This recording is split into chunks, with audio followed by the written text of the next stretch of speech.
चलें जी, शुरू करें। ये तो हो गया ना? अब हम 7 सीज पे चलेंगे जो नेक्स्ट स्लाइड है। Yes sir. ये कौन प्रेजेंट कर रहा है? खजर साहब? जी सर, खैसर सलीम। जी। जी।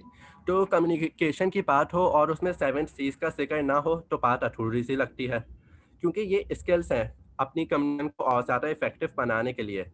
इनका नाम 7 सीज इसलिए है क्योंकि ये 7 तरीके हैं बात करने के, जिनमें कॉन्साइजनेस है, कंसंट्रेशन है, करेक्टनेस है, क्लियरनेस एंड कंप्लीटनेस। अब हम नेक्स्ट स्लाइड पे चलते हैं।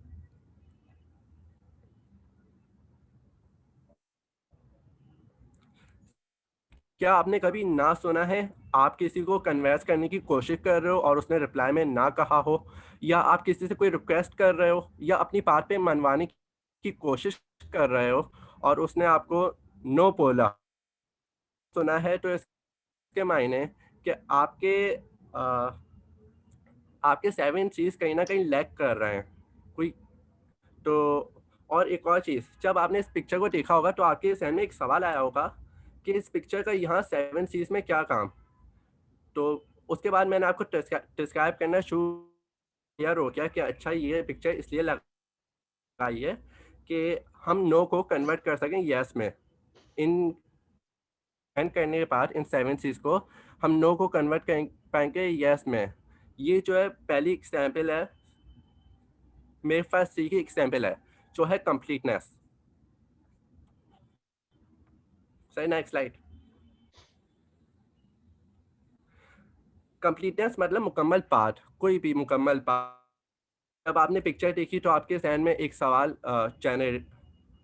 एक सवाल उठा, लेकिन जब जैसे ही मैंने उसको डिस्क्राइब किया, तो आपके ज़हन में सब कुछ क्लियर हो गया। इसी तरह ऑल बेसिक इन्फॉर्मेशन आपने रिस आपने देनी है रिसीवर को, ताकि उसके ज़हन में कोई सवाल बाकी ना रहे, ना ही उसकी वजह से कोई मिसअंडरस्टैंडिंग हो। ये आपके जब आप कोई रिक्वेस्ट कर रहे होते हो या अनाउंसमेंट दे रहे होते हो, तो आपको एक रूल हमेशा याद रखना है, वो है 5 डब्ल्यूज़ एंड 1 एच का रूल। ये 6 सवालात हैं, who, what, when, where, why and how. अगर ये सब आप अपने रिसीवर को पहले ही इन सब बातों का आइडिया, कोई क्वेश्चन जनरेट नहीं होगा और ना फिर कोई मिसअंडरस्टैंडिंग अंडरस्टैंडिंग हो सकेगी। जैसे कि मैंने अपने दोस्तों को कहा कि कल आ जाओ, कल मिलते हैं। तो दोस्त सोचेंगे कल किस टाइम आना है, कहाँ मिलना है? अगर वही मैं कहूँ कि कल 10 बजे आ जाओ और गालिब के घर मिलते हैं, तो सबका ज़हन क्लियर हो जाएगा कि कल सुबह 10 बजे गालिब के घर जाना है।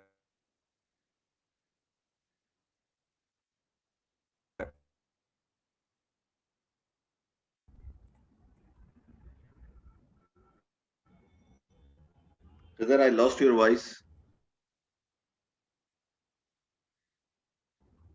खजर, आर यू देयर? सर अरे यार! Sir next slide. Yes sir, sir नहीं, मैं आपको, आपकी नेक्स्ट स्लाइड। बीच में आवाज चली गई थी। कोई और बात तो नहीं कहनी है आपने? इस स्लाइड पे कोई अच्छा, और अच्छा। बात कहनी बस है या आगे 5 चलूं? ये 5 डब्ल्यूज़ और नहीं, बस हो गई बात। ओके। सर नेक्स्ट स्लाइड पे चलते हैं अब। ये आ गया हूं मैं, क्लैरिटी ओके, पे फिर हूं। आता है क्लैरिटी। आपकी 2 मिनट की स्पीच हो, 5 मिनट की, यस 5 मिनट की स्पीच हो या 10 मिनट की स्पीच हो, आप आपको हर बात अपने टॉपिक से रिलेटेड करनी है। ऐसा ना हो कि आप 2 मिनट कहीं और की बात कर रहे हो, फिर कहीं और चले जाओ, फिर कहीं और। उसके अलावा जब आप बात कर रहे हो तो ये ध्यान रहे कि आपके जुमले छोटे और सिंपल हों, ताकि सुनने वाले को अच्छे से समझ आए। और इस बात का ख्याल रख लेना कि आपके सामने जो ऑडियंस बैठी है वो कौन बैठी है। जैसे कि मैं अगर मैं सिंगल हूँ और मेरे सामने जो स्पीकर है वो मुझे शादी-शुदा मतलब मैरिज लाइफ के की जोक्स सुना रहा है, तो मुझे समझ ही नहीं आएगी। सिंगल्स वाले उसे चाहिए कि वो जोक्स जो है सिंगल वाले सुनाए, ताकि मुझे किसे अच्छा लगता है कि 10 मिनट की स्पीच के बाद ऑडियंस का रिएक्शन ये हो कि कहना क्या चाहते हो भाई। एंड देन आता है बॉडी लैंग्वेज एंड टोन। ये बॉडी लैंग्वेज और टोन यहाँ पे जब अगर आपको अपनी बात क्लियर करनी है किसी पे, तो ये 2 चीज़ें आपको बहुत ज़्यादा हेल्प देंगी। क्योंकि अक्सर ऐसा होता है कि अरे! ये आपने सीरियस बोला था, मैं तो मज़ाक समझा।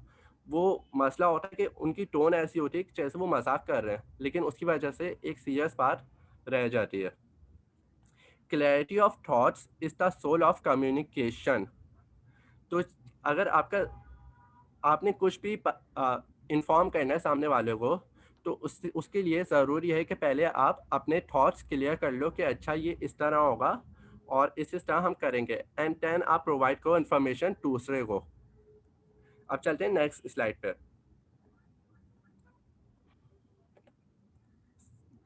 अब है कॉन्साइसनेस। Less is more.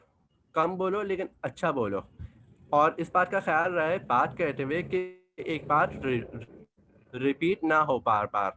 उससे क्या होता है, सामने वाला बोर हो जाता है। बात को टू द पॉइंट करो। अगर आप एक बात को रिपीट करोगे बार बार, तो ये राइट साइड पे जो पिक्चर है, आपके रिसीवर की ऐसी हालत हो जाएगी या ऑडियंस की ऐसी हालत हो जाएगी। अब चलते हैं नेक्स्ट स्लाइड पे।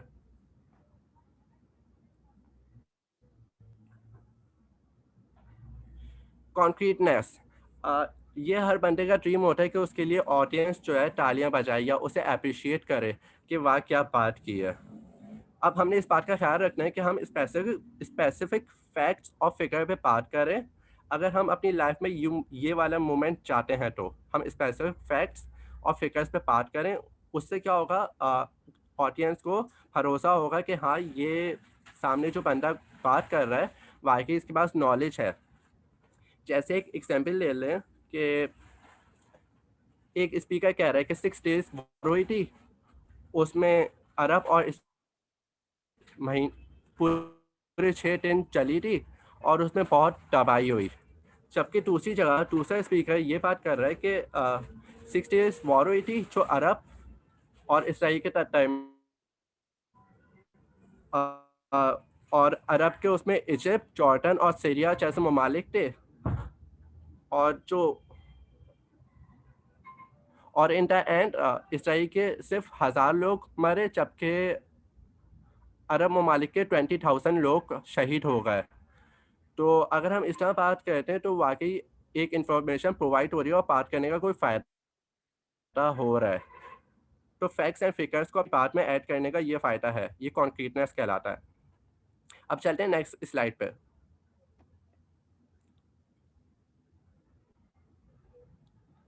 Next, yes, correctness. हमने कोई स्पीच करनी है, तो और उसमें जो वोकेबलरी यूज़ करनी है, तो उसको एक बार उसके मीनिंग अच्छे से देख लें एक बार। ऐसा ना हो कि हम कुछ और सोच रहे हो उसकी मीनिंग और असल में उसकी मीनिंग कुछ और हो। इसी तरह का हम कुछ लेटर या एप्लीकेशंस लिखते हैं या ईमेल करते हैं, तो हमें इस बात का ध्यान रखना चाहिए कि उसे हम एक बार प्रूफ रीडिंग कर लें। लाइक एक बार फिर से पढ़ लें और पंक्चुएशंस, सेमी कॉलम्स और स्पेलिंग्स, वोकेबलरी, इन सब का अच्छे से ख्याल रखें। जैसे राइट साइड पे एक पिक्चर है कि इंटरव्यूअर एक रिज्यूम देख रहा है और वो पूछ रहा है कि आप प्रोफेशनल बुकर हैं। यहाँ पे सिर्फ एक एल की वजह से पूरा माइंड डाइवर्ट हो गया इंटरव्यूअर का। वो बुकर नहीं, ब्लॉकर हैं भाई साहब हमारे।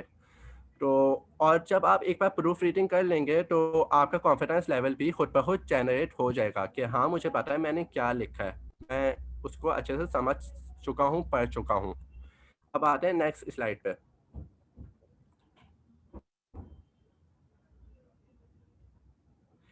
कॉर्टेसी। कॉर्टेसी का मतलब ही ये होता है कि एक फ्रेंडली एनवायरनमेंट जनरेट करना या अच्छे ताल्लुकात बनाना। यहाँ बॉडी लैंग्वेज का बहुत काम आता है। एक आपकी स्माइल ही सामने वाले का दिल पिघला देती है। लाइक और अगर आप थैंक यू और प्लीज जैसे वर्ड्स का इस्तेमाल करें, इम्पैक्ट डालता है। ऐसे कि इज्जत दो तो इज्जत मिलेगी। कॉर्टेसी कॉस्ट न,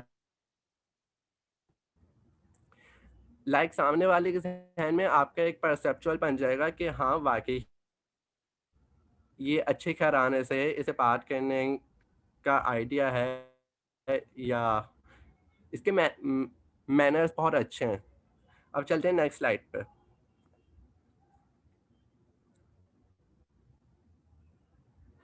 कंसिडरेशन में इस बात का ख्याल रखा जाए कि सामने वाले जो आपका रिसीवर है उसे वो फील करवाया जाए जो आप फील कर रहे हो। इसको कहते हैं यू एटीट्यूड। लाइक उस आपको बात ऐसी करनी है कि वो भी महसूस कर सके सामने वाला वो बात। उससे लिसनर्स का इंटरेस्ट जनरेट होगा। और इसके अलावा कोशिश ये करनी है कि हम ज़्यादा से ज़्यादा पॉजिटिविटी अपने मैसेजेस के थ्रू फैलाएं। लाइक जैसे कि मैं आपका काम नहीं कर सकता अगर आप मुझे वक्त पे पैसे नहीं दोगे। और दूसरी चीज़ ये है, जैसे ही आपके पैसे आएंगे मैं आपका काम कर दूंगा। तो दोनों, एक नेगेटिव एक्सपेक्ट चाह रहा है कि मैं आपका काम नहीं करूंगा, दूसरा आ रहा है मैं आपका काम कर दूंगा जैसे ही आपके पैसे मुझ तक पहुंचेंगे। अब चलते हैं नेक्स्ट स्लाइड पे।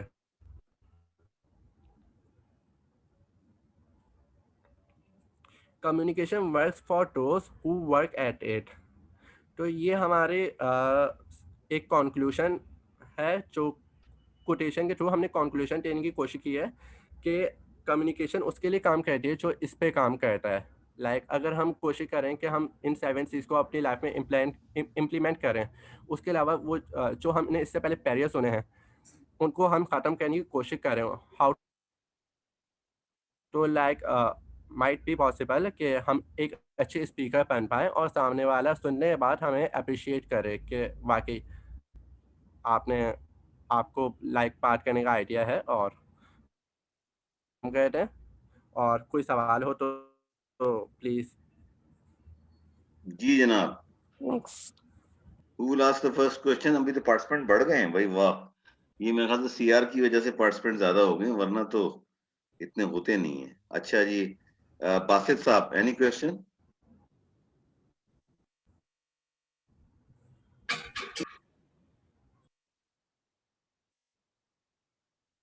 Daniyal Ali, any question? नहीं सर। ओके, अच्छा। वजाहत? नो सर, जिस तरह प्रेजेंटेशन उन्होंने बनाई है, क्वेश्चंस आ भी रहे हैं तो वो कवर अप होगा इसको बहुत। गुड। अच्छा, सलमान साहब? No sir. ओके। अच्छा, मैं इससे पहले नंबरिंग की तरह जाऊं, मेरे 2-3 कमेंट्स हैं इसके ऊपर। पहला कमेंट तो है जहां, एक मिनट, जिस जगह मिस जवेरिया ने एम्पैथी को किया है ना, ये एम्पैथेटिक लिसनिंग। अच्छा देखें, ये जो आपने मतलब it's a beautiful presentation, right. और I will ask your permission, अगर अगली दफा मुझे कभी पढ़ाने का मौका मिला तो मैं इसको यकीनन यूज करूंगा नेक्स्ट बैच के साथ, नेक्स्ट स्टूडेंट के साथ। तो I would like to ask your permission to use this presentation.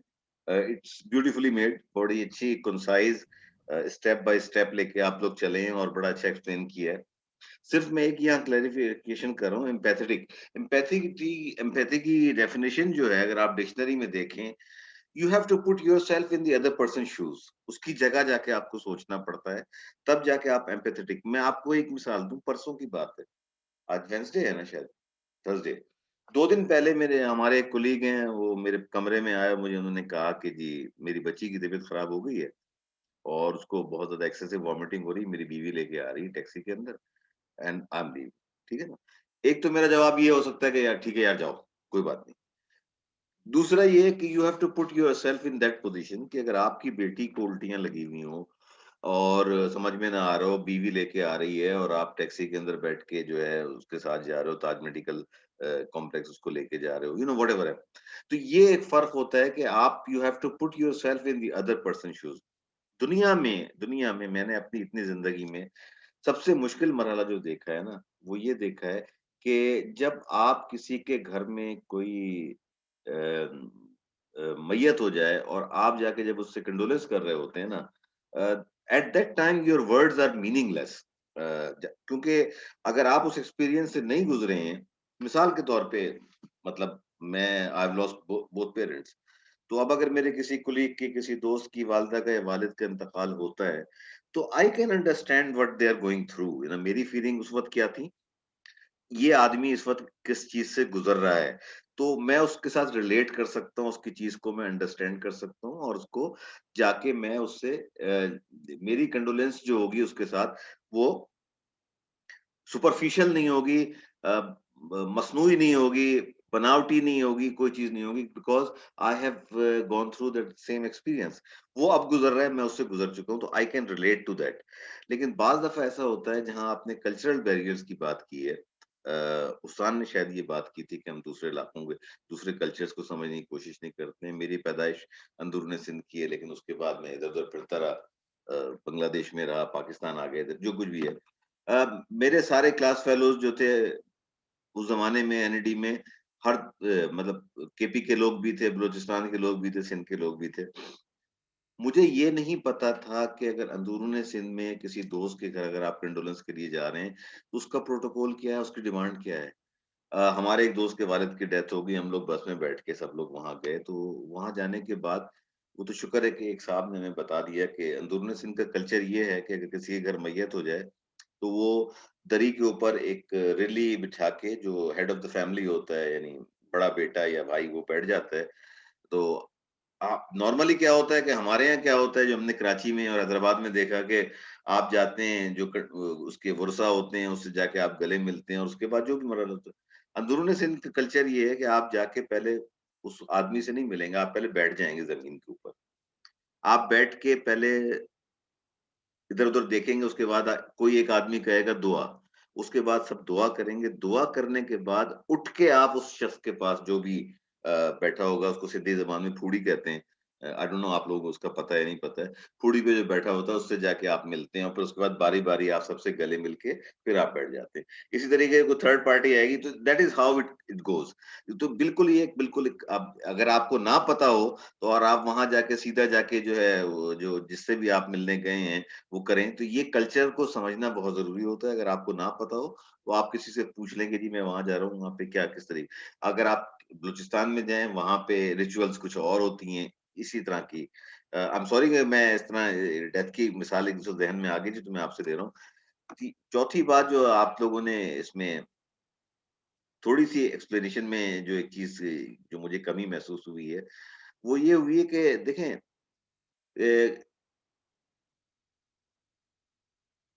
ये जो उन्होंने जो बात की थी ना, टीचर वाली बात की थी कि गुस्से में रहते हैं, ये एंगर की। देखिए, कोई भी शख्स अगर एंगर में रहता है ना, there are reasons behind it ना। मतलब आपकी इस बात से मैं उस शख्स को नहीं जानता, कभी उससे मिला नहीं, लेकिन मेरे पहला दिमाग में ये बात आई है कि that person does not have a very good family life, number 1, जो पहली मेरे ज़हन में आई ये बात, कि ऐसा नहीं हो सकता। इंसान ज़िंदगी में सीखता है।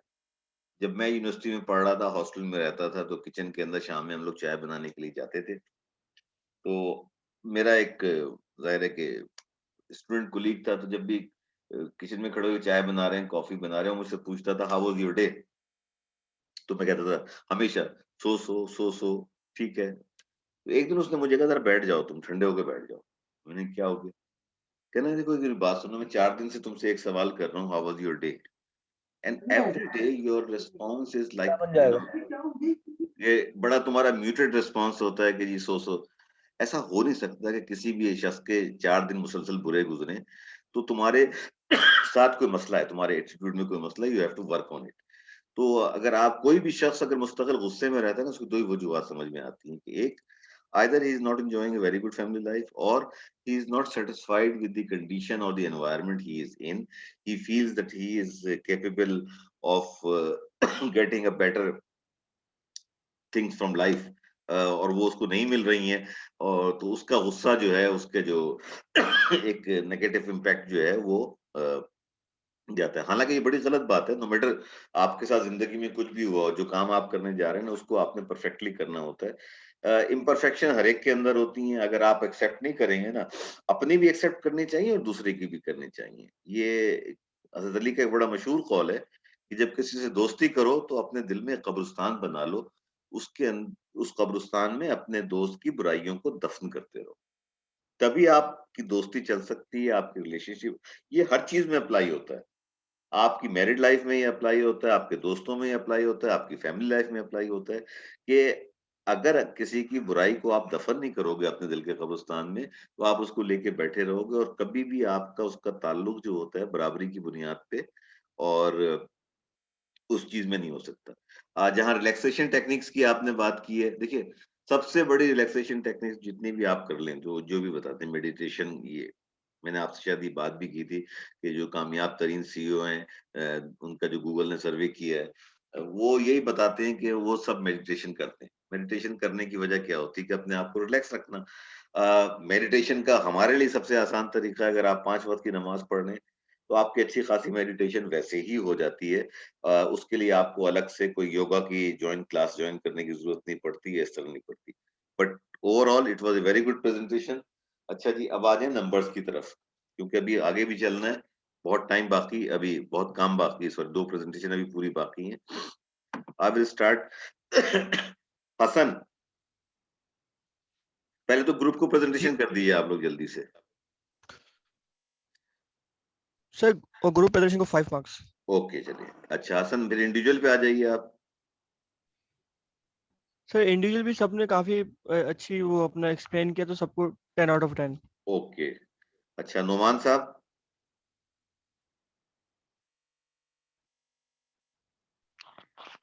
जी सर। नंबरिंग सर कीजिए जल्दी से। सर सर जवेरिया और सर तीनों का सर 10-10 एक चौथा भी था भाई, ग्रुप एज लीडर भी था उनका, इंडिविजुअल। गालिब। उससे कोई नाराजगी है आपकी? सर गाली उस टाइम सर मेरा नेटवर्क प्रॉब्लम था सर, मैं अच्छा थोड़ी अच्छा, लेट ज्वाइन की थी चलें गाली। ठीक है। सुनील, सुनील सर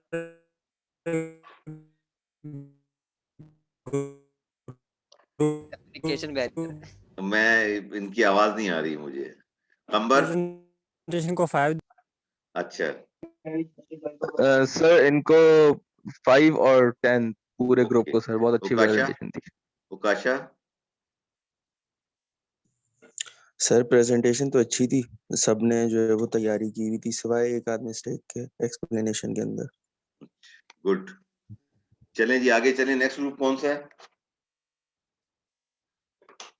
अब सर कौन कर रहा हमारा है? ग्रुप नेक्स्ट है ये कौन है? 3D प्रिंटिंग सुनील वाला। वाला ग्रुप है? कौन सा ग्रुप सर है? 3D कंबर वाला सर, 3D अच्छा प्रिंटिंग एक वाला। मिनट, अभी 1 मिनट में जरा इसको रोक दूं, 1 मिनट।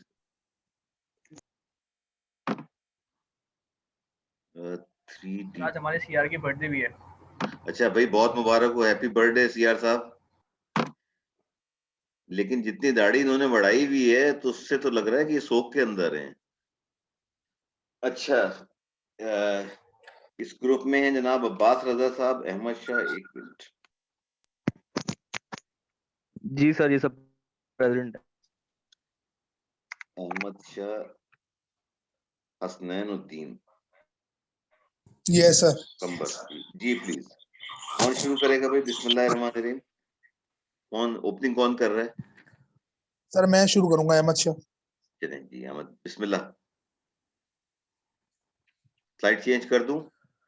सर हमारा टॉपिक है how 3D printing process machine can be use to print human organs. मतलब 3D प्रिंटिंग के जरिए हम किस तरीके से ह्यूमन ऑर्गन प्रिंट कर सकते हैं। इसमें सबसे पहले मैं आपको नेक्स्ट स्लाइड,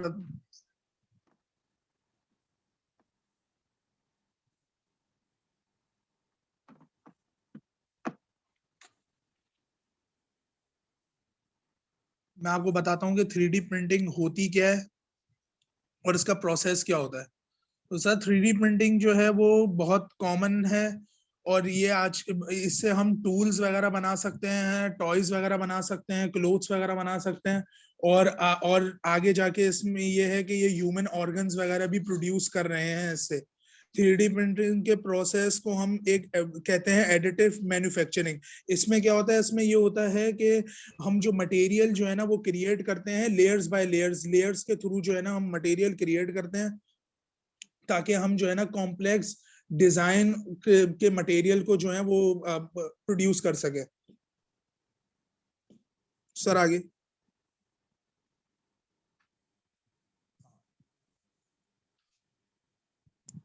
अब 3D प्रिंटिंग वर्क कैसे करता है?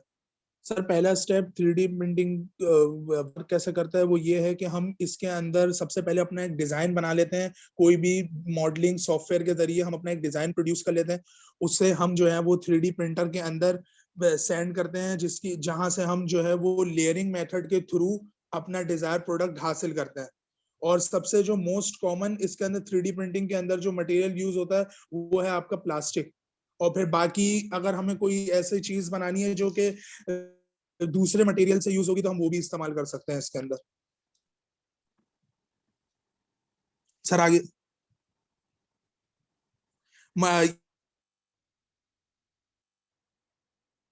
ये मटेरियल हैं जो कि 3D प्रिंटिंग के अंदर यूज होते हैं। मतलब ये इस मटेरियल के जरिए हम जो है ना प्रोडक्ट बना सकते हैं।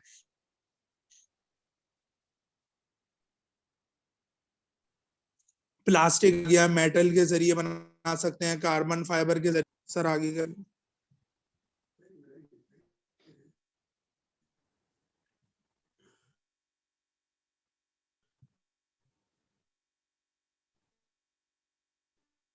आपकी सर आवाज आगे। नहीं आ रही अहमद, मुझे आवाज नहीं आ रही है आपकी। Yes sir. जी बोलें, साइड तो चेंज कर दी है मैंने। मैं आपको इसके यूजेस बता सकता हूँ। हम इसे एजुकेशनल पर्पस में भी यूज करते हैं। वहां पर ये लैब्स वगैरह में यूज होते हैं, जैसे कोई इंस्ट्रूमेंट्स वगैरह अगर हमें क्या कहते हैं लेबोरेटरी वगैरह में चाहिए तो वो हम 3D प्रिंटर से जो है प्रोड्यूस कर सकते हैं। प्रोटोटाइप एंड मैन्युफैक्चरिंग में ये है कि हम किसी बड़ी चीज का जो है वो छोटा प्रोटोटाइप बना सकते हैं, छोटा मॉडल बना सकते हैं। और उसमें ये है कि ज्यादा टाइम नहीं लगेगा और आराम से हम जो है ना अपना मटेरियल प्रोड्यूस करके उसके ऊपर सारी टेस्टिंग कर सकते हैं।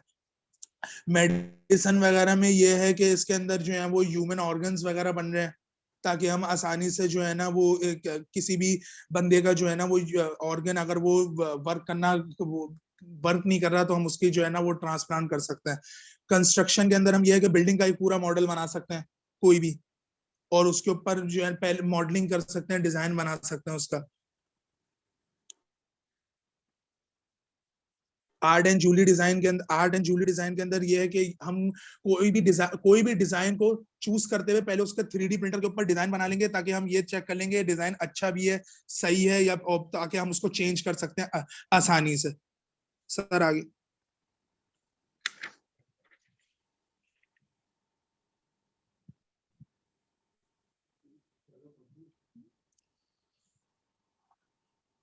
हाँ सर, सर ये है कि 3D प्रिंटर हम हेल्थ केयर में कैसे यूज करते हैं। सर बहुत से 3D प्रिंटर जो है वो 2 डायमेंशनल टिश्यू और ऑर्गन बनाते हैं, और फिर हम इन पीसेस को जो है वो असेंबल कर देते हैं बायो प्रिंटिंग के अंदर, जिसके अंदर हम लेयर्स के जरिए जो है ना वहां पर अपना 3D स्ट्रक्चर जो है ना वो हासिल कर सकते हैं।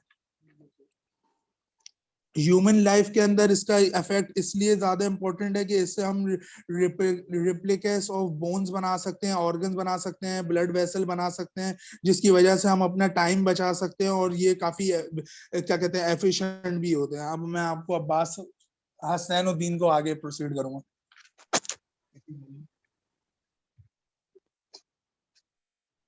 अस्सलाम वालेकुम।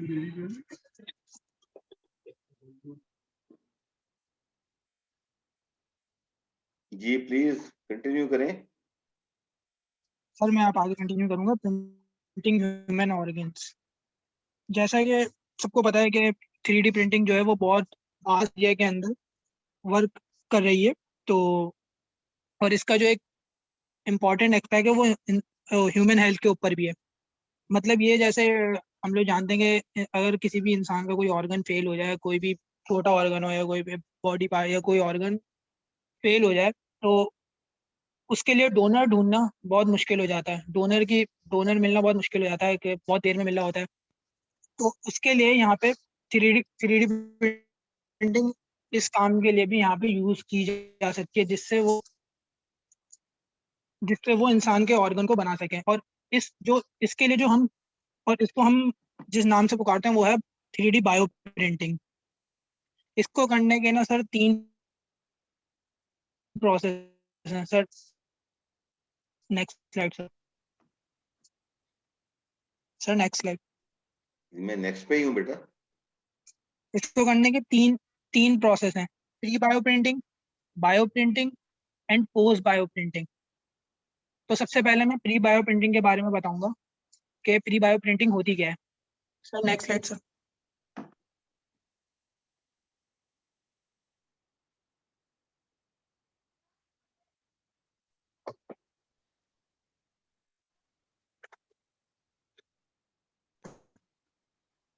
Sir next slide. नेक्स्ट पे हूँ बेटा। फ्री बायो प्रिंटिंग आपने कहा था ना, वही है।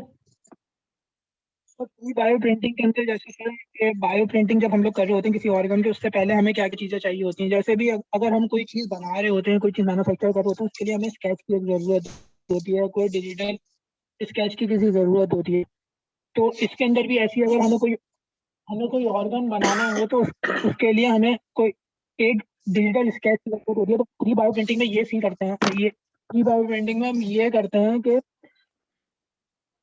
एक डिजिटल मॉडल बनाते हैं यूजिंग डिफरेंट सॉफ्टवेयर, जैसे कि साइटोसेंट्रिक और इस टाइप के डिफरेंट सॉफ्टवेयर होते हैं, जिसके थ्रू हम लोग एक डिजिटल मॉडल बनाते हैं किसी भी ऑर्गन को जो हमें बनाना होता है।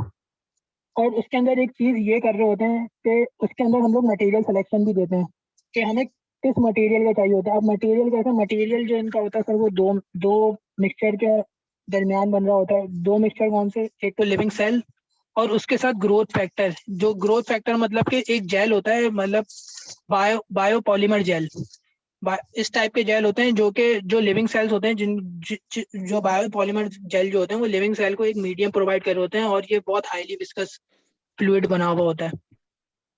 तो बायो प्रिंटिंग में हम लोग सिर्फ यही काम कर रहे होते हैं कि डिजिटल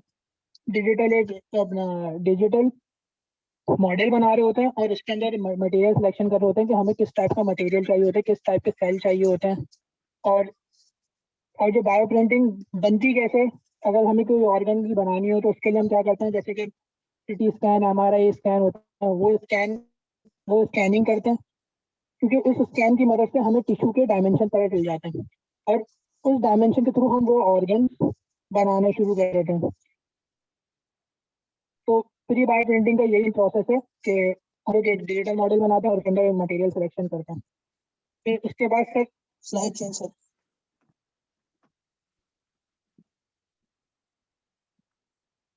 नेक्स्ट स्लाइड पे हूँ बेटा। बायो फिर उसके प्रिंटिंग। बाद सेकंड स्टेप जो है वो हमारा है बायो प्रिंटिंग। तो हम मटेरियल सेलेक्ट कर लेते हैं, उस मटेरियल को हम बायो इंक नाम से बायो इंक कहते हैं उस मटेरियल को जो हम सेलेक्ट करते हैं। फिर हम वो जो मटेरियल होता है वो हम बायो प्रिंटर के कार्ट्रिज के अंदर डाल देते हैं। वो कार्ट्रिज के थ्रू होता हुआ उधर नोजल के अंदर चले आता है, और नोजल के ऊपर एक प्रेशर हम लोग मेंटेन करते हैं, और एक छोटी सी प्रोग्रामिंग वगैरह इस टाइप की होती है। जो ऑर्गन में बनाना होता है उसका एक प्रोग्राम सेट हुआ होता है कि वो किस तरीके से उसको लेयर बाय लेयर प्रिंट करेगा बायो प्रिंटिंग के थ्रू। तो सेकंड स्टेप में सर यही सिस्टम होता है कि हमें अपने जो भी प्रोडक्ट है वो बनाना होता है बायो प्रिंटिंग मेथड। नोजल के थ्रू सर ये हो रहा होता है प्रोसेस, और इसमें प्रेशर जो होता है वो मेंटेन होता है, और लेयर बाय लेयर हमने प्रॉपर्टीज डाली हुई होती है अपने सॉफ्टवेयर के अंदर के किस तरीके से हमें बनाना है। तो उसके थ्रू ये हो जाता है। फिर हमारा तीसरा और लास्ट स्टेप जो होता है वो होता है post bio printing. Sir next slide sir.